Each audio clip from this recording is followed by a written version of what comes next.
नमस्कार विद्यार्थी मित्रांनो, एमपीएससी ट्रिक्स या यूट्यूब चॅनलवर तुमचं स्वागत। मी अजय कुमार गोसावी। आज आपण काही महत्त्वाचे प्रश्न येणाऱ्या स्पर्धा परीक्षेसाठी उपयुक्त ठरतील ते बघणार आहोत। ते प्रश्न पाहण्या अगोदर एक महत्त्वाची अपडेट ती म्हणजे तुम्ही जर आमचं आपला टेलिग्राम चॅनल जॉईन केलं नसेल तर नक्की करा। एमटी नसेल तर ते एक नक्की करा। MPSC tricks bye Ajay Kumar या नावानं अँड्रॉइड ॲप आहे। गुगल प्ले स्टोर वर जाऊन तुम्ही ते ॲप्लिकेशन डाउनलोड करू शकता। या ॲप्लिकेशनवर गेल्यावर तुम्हाला जो स्टोअर सेक्शन आहे या स्टोअर सेक्शन मध्ये गेल्यानंतर वेगवेगळे कोर्सेस खूप कमी किमतीमध्ये पाहायला मिळतात। जसं काही सॅम्पल कोर्स मी तुम्हाला इथं दिले आहेत। जसं डाउनलोड करण्यासाठी लिंक डिस्क्रिप्शन बॉक्स मध्ये देतोय, ते लिंकवर जाऊन सुद्धा तुम्ही ते ॲप्लिकेशन डाउनलोड करू शकता। ठीक आहे। भारतीय राज्यघटनेच्या कोणत्या भागामध्ये कलम 352 ते कलम 360 यामध्ये आणीबाणीच्या तरतुदी दिल्या आहेत? आणीबाणीच्या तरतुदी कोणत्या भागामध्ये असं विचारले? भाग 14, भाग 16, भाग 18 आणि भाग 20। करेक्ट आन्सर आहे भाग 18। कशामध्ये येतं? भाग 18 मध्ये। लक्षात असू द्या। टेलिग्राम चॅनल आहे आपला एमपीएससी ट्रिक्स, त्या ठिकाणी पण तुम्ही जॉईन करू शकता। पुढचा प्रश्न आहे आपला, कलम 352 नुसार राष्ट्रपती राष्ट्रीय आणीबाणी खालीलपैकी कोणत्या परिस्थितीत घोषित करू शकतात? म्हणजे कलम 352 आणि राष्ट्रपती जे राष्ट्रीय आणीबाणी घोषित करतात तर कोणत्या परिस्थितीमध्ये? युद्ध किंवा परकीय आक्रमण हे तर डेफिनेटली असणार आहे, म्हणजे ह्याला बाह्य आणीबाणी म्हणतो आपण। युद्ध किंवा परकीय आक्रमण म्हणजे बाह्य आणीबाणी। अंतर्गत आणीबाणी असा एक प्रकार राहतो। मग अंतर्गत आणीबाणीमध्ये काय आहे तर अंतर्गत अशांतता हा शब्द येतो का? नाही। अंतर्गत अशांतता या शब्दाऐवजी सशस्त्र उठाव हा शब्द तुम्हाला त्यामध्ये बघायला मिळतो। याचा अर्थ 1 आणि 3 हे तुमचं करेक्ट आन्सर आहे। कारण तुम्हाला लक्षात काय घ्यायचंय, 44वी घटना दुरुस्ती लक्षात घ्या। 44वी घटना दुरुस्ती 1978 ची। ठीक आहे। या घटना दुरुस्तीनं काय केलं तर अंतर्गत अशांतता या शब्दाऐवजी कोणता शब्द वापरला? सशस्त्र उठाव हा शब्द प्रयोग करण्यात आला। म्हणजे अगोदर अंतर्गत अशांतता शब्द होता, ओके, पण 44व्या घटना दुरुस्तीने हा शब्द काढून टाकण्यात आला आणि त्याच्या जागी सशस्त्र उठाव हा शब्द ऍड करण्यात आला। म्हणजे 352 नुसार जी राष्ट्रीय आणीबाणी घोषित केली जाईल, युद्ध किंवा परकीय आक्रमण म्हणजे बाह्य आणीबाणी आणि सशस्त्र उठाव म्हणजे अंतर्गत आणीबाणी यांना जाहीर केली जाऊ शकते। ठीक आहे, अंतर्गत आणीबाणी।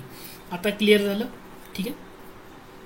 पुढचा प्रश्न आहे, तुम्हाला 2 विधानं दिलीत, खालील विधानातून योग्य विधान ओळखा असं म्हटलेलं आहे। ठीक आहे। राष्ट्रीय आणीबाणीची घोषणा केल्यापासून 1 महिन्याच्या कालावधीत, म्हणजे राष्ट्रीय आणीबाणीची घोषणा केली की 1 महिन्याच्या कालावधीत त्या घोषणेला संसदेच्या दोन्ही सभागृहांनी मान्यता देणे आवश्यक असते। बरोबर आहे का?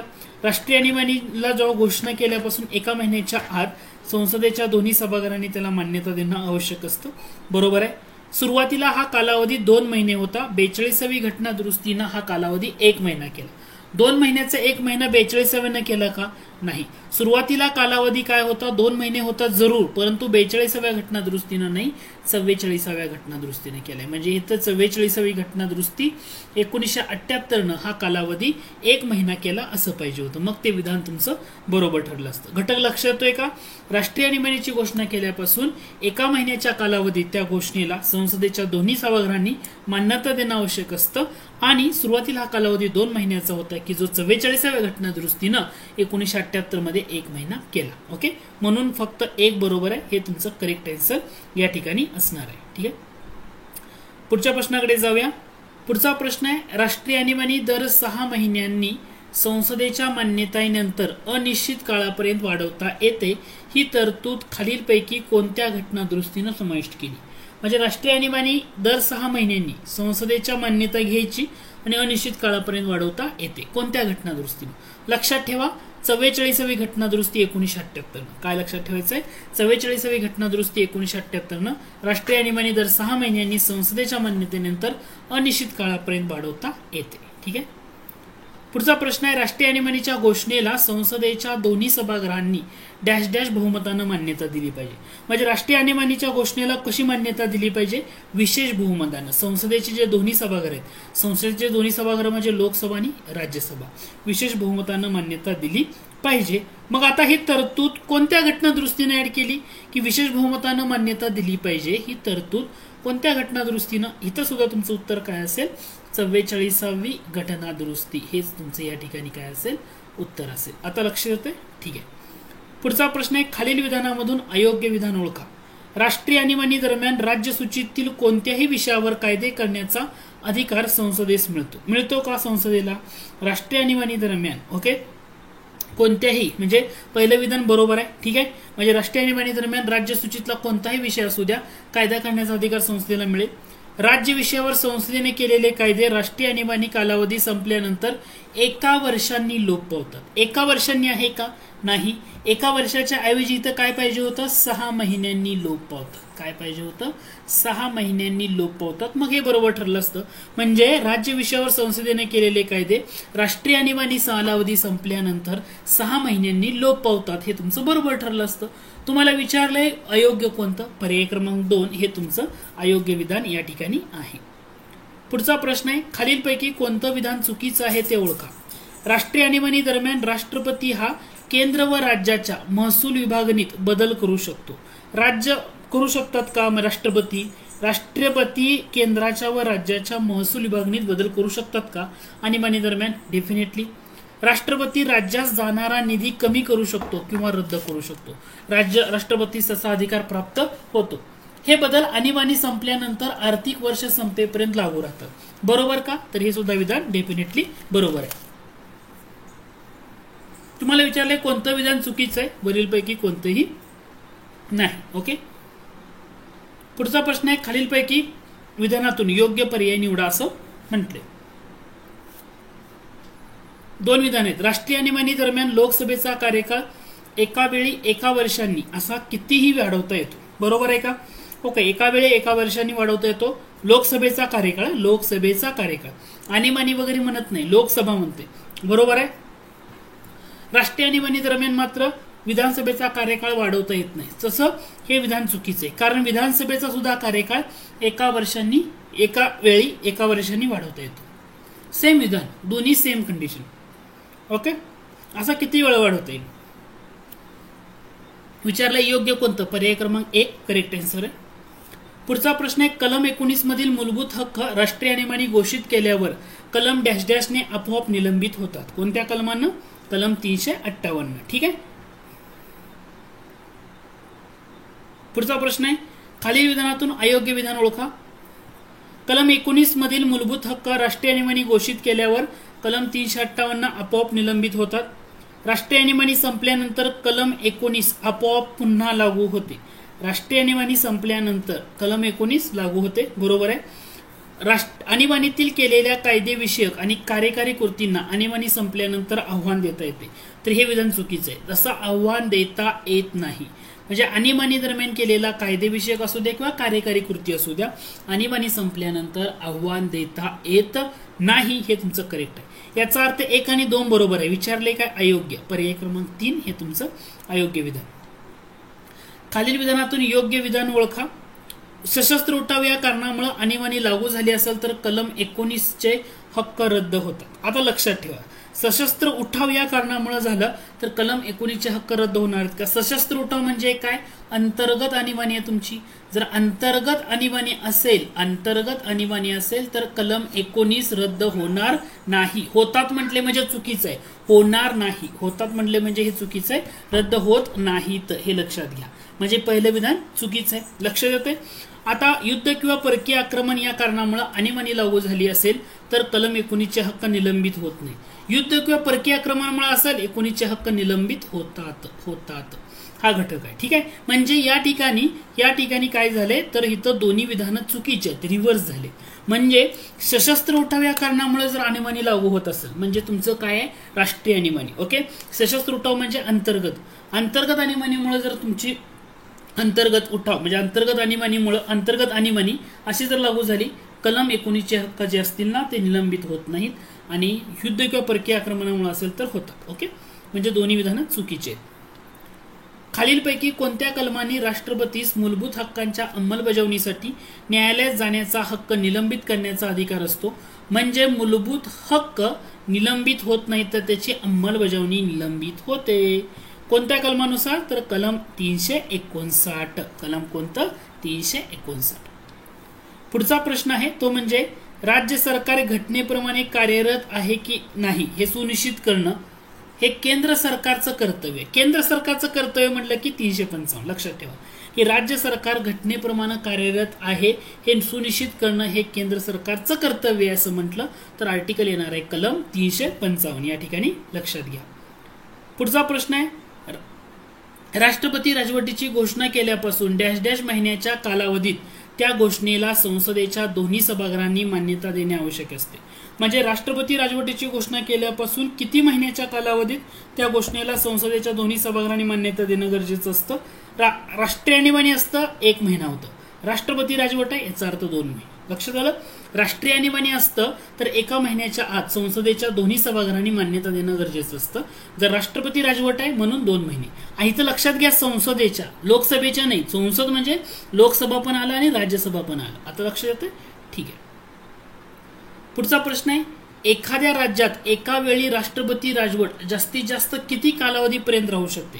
आता राष्ट्रपती राजवट एखाद्या वेळेस लावली तर किती कालावधीपर्यंत राहणार आहे. 6 महिने, 1 वर्ष, 2 वर्ष. उत्तर असणार आहे यापैकी नाही. का तर ती मॅक्झिमम 3 वर्षापर्यंत राष्ट्रपती राजवट लावता येते, त्याच्यापेक्षा जास्त लावता येत नाही. म्हणून 3 वर्ष पाहिजे. 3 वर्ष ऑप्शन मध्ये नाही, म्हणून पर्याय क्रमांक 4 हे तुमचं करेक्ट आन्सर आहे. पुढचा प्रश्न आहे, जर केंद्राने दिलेल्या निर्देशाचे पालन करण्यास राज्य शासन असमर्थ असेल तर भारतीय राज्यघटनेच्या कोणत्या कलमानुसार राष्ट्रपती राजवट लावली जाऊ शकते. म्हणजे केंद्राने एखादा निर्देश दिला आणि त्याचं पालन करण्यास जर राज्य सरकार असमर्थ असेल तर कलम 365. कारण राष्ट्रपती राजवट 2, 356 आणि 365 हे 2 आर्टिकल. ओके. पुढचा प्रश्न आहे तो म्हणजे आर्थिक आणीबाणीची घोषणा केल्यापासून डॅश डॅश महिन्याच्या कालावधीत त्या घोषणेला संसदेच्या दोन्ही सभागृहांनी मान्यता देणे आवश्यक असते. आता आर्थिक आणीबाणीची घोषणा केल्यानंतर कसं असणार आहे इथं सुद्धा 2 महिने. म्हणजे तुमचा घटक लक्षात येतोय का. राष्ट्रीय आणीबाणी असतं. राष्ट्रीय आणीबाणीची घोषणा केल्यापासून 1 महिन्याच्या आत संसदेच्या दोन्ही सभागृहांनी मंजुरी देणं आवश्यक. राष्ट्रपती राजवटीची घोषणा केल्यापासून 2 महिने असणार आहे. 2 महिन्याच्या संसदेच्या दोन्ही सभागृहांनी मान्यता पाहिजे. आणि या ठिकाणी आर्थिक आणीबाणी असेल तर तिथं सुद्धा किती आहे 2 महिनेच आहे. 2 महिनेच आहे. घटक लक्षात आलं. फक्त राष्ट्रीय आणीबाणीला 1 महिना, राष्ट्रपती राजवट आणि आर्थिक आणीबाणीला 2 महिने. हा मुद्दा लक्षात घ्या. आर्थिक आणीबाणीच्या घोषणेला संसदेच्या दोन्ही सभागृहांची कशी मान्यता पाहिजे. साध्या बहुमतानं मान्यता पाहिजे. ठीक आहे. राष्ट्रीय आणीबाणी समाप्त करण्याचा ठराव संसदेच्या कोणत्या सभागृहात आणि डॅश डॅश बहुमतानं मंजूर करावा लागतो. तर राष्ट्रीय आणीबाणी समाप्त करायची म्हणजे कलम 352 नुसार असलेली आणीबाणी समाप्त करायची तर तो केवळ लोकसभेचा अधिकार आहे आणि तिथं साध्या बहुमतानं करता येतं. कसं करता येतं. साध्या बहुमतानं. पुढचा प्रश्न आहे, खालील विधानातून योग्य विधान ओळखा असं म्हटले. राष्ट्रपती राजवट रद्द करण्याची घोषणा राष्ट्रपती करतो, त्यासाठी संसदेच्या मान्यतेची आवश्यकता नाही. बरोबर आहे. येस, संसदेच्या मान्यतेची आवश्यकता नसते. आर्थिक आणीबाणी रद्द करण्याची घोषणा राष्ट्रपती करतो, संसदेच्या मान्यतेची आवश्यकता नाही. दोन्ही विधानं बरोबर आहेत. अनुच्छेद क्रमांक 352 अंतर्गत राष्ट्रीय आणीबाणी संबंधी खालील विधानातून योग्य पर्याय निवडा असं तुम्हाला म्हटलेलं आहे. कलम 352 अंतर्गत राज्य सरकार कार्यरत राहतात, ते बरखास्त होतात का. बरखास्त होत नाहीत. बरोबर आहे. कलम 352च्या प्रभावाखाली केंद्र शासनाला कायदे निर्मिती आणि प्रशासनासंदर्भात घटक राज्यामध्ये एक समवेच्छेदी अधिकार म्हणजे खूप मोठे अधिकार मोठ्या प्रमाणामध्ये म्हणजे एक समवेच्छेदी अधिकार प्राप्त होतात. हे सुद्धा बरोबर आहे. अनुच्छेद क्रमांक 352 अंतर्गत घटक राज्याची कायदे मंडळे कार्यरत राहू शकतात. हे सुद्धा बरोबर आहे. याचा अर्थ पर्याय क्रमांक 1 हे तुमचं करेक्ट स्टेटमेंट असणार आहे. ठीक आहे. आता थोडंसं कॉम्प्लिकेटेड विधान फक्त समजून घ्या. पुढचं विधान आहे, पुढीलपैकी कोणतं विधान चुकीचं आहे ते ओळखा म्हटले. अनुच्छेद 365 देखील राज्यात राष्ट्रपती राजवट लागू करण्याचा अधिकार प्रदान करते. बरोबर आहे. पहिलं विधान बरोबर आहे. हे चुकीचं आहे काय. 1 नाही.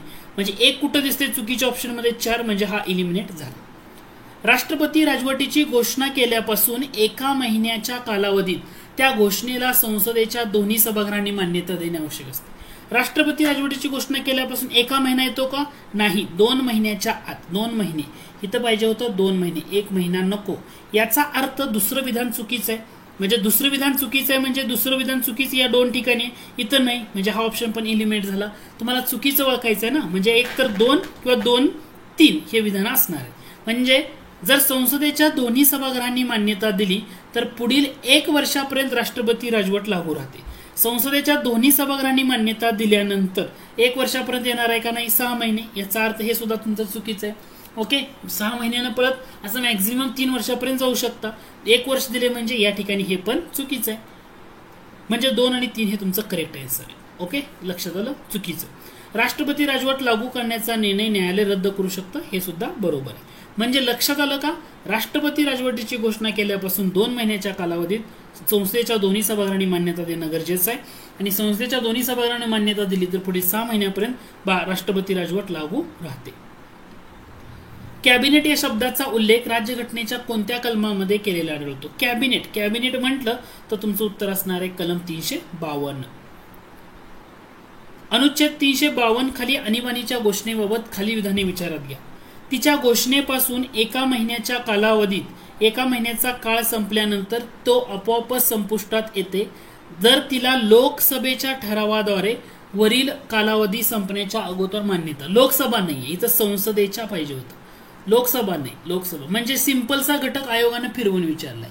म्हणजे काय, राष्ट्रीय आणीबाणी जर चालू ठेवायची असेल तर तिला संसदेच्या 1 महिने म्हणजे संसद आहे ना त्याच्या 1 महिन्याच्या आत तो ठराव पास करावा लागतो, तर त्या ठिकाणी ती लागू राहते.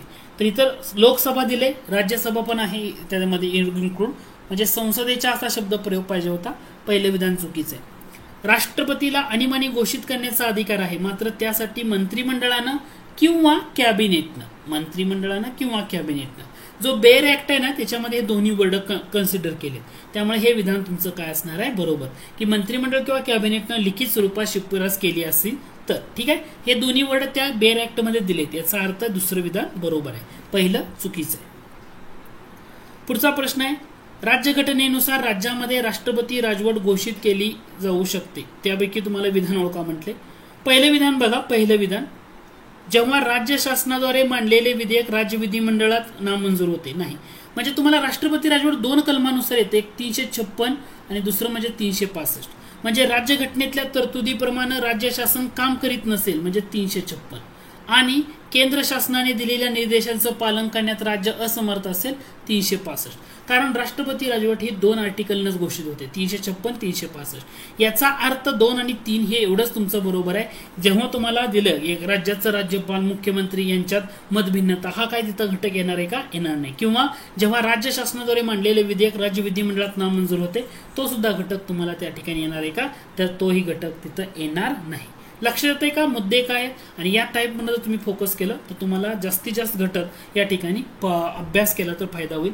आपण असेच प्रश्न कव्हर करतोय. तुम्ही जर माझ्या टेलिग्राम चॅनलला जॉईन झाला नसेल तर नक्की व्हा, आणि लेक्चर आवडत असेल तर लाईक करा, यूट्यूब चॅनलला सबस्क्राईब केलं नसेल तर नक्की करा, आणि जास्तीत जास्त तुमच्या मित्रांना शेअर करा. धन्यवाद.